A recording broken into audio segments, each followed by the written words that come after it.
Episode 2. The Silence After.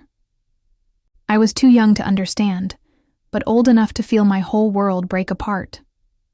My mother came home from Boston, but not alive. Her body lay in a white casket, carried back to the village. That white, it burned into my memory.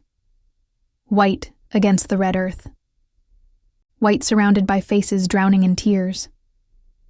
I was only 4, but that day, I learned what loss felt like. Uncle Matthew flew in from Rhode Island for the burial. That night, he pulled me and Mackenzie into Grandma's room. A little statue of the Virgin Mary stood on her shelf.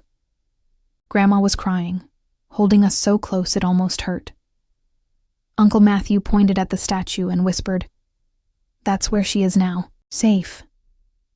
Mackenzie broke down, and I cried too. Not because I fully understood, but because her pain crushed me. His arms wrapped around us, his words promising everything would be okay. But it didn't feel okay. It didn't feel like it ever would. After the funeral, life moved forward, even though my heart stayed behind. I started school, but I wasn't like the other kids. I never spoke.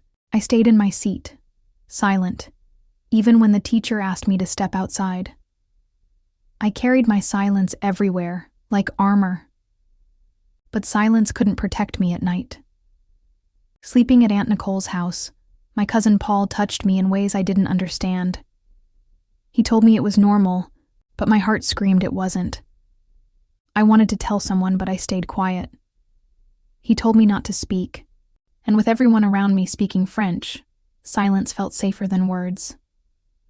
Then came another cut. Uncle George, Aunt Nicole's husband, looked at me and Mackenzie and said, "Don't ever call me Dad again." His rejection branded itself into me. But Aunt Nicole held us close and said, "You can call me Mom." And from that day we did, because we needed someone to fill that word, even if it wasn't the same. Meanwhile, my real father's voice only came through on Saturdays. Just Saturdays. But soon, even those calls ended. He said things that sparked conflict, and the family told him to stop. Grandma tried to keep the line open, making sure we still heard his voice. But eventually, even she gave up. And then, there was silence.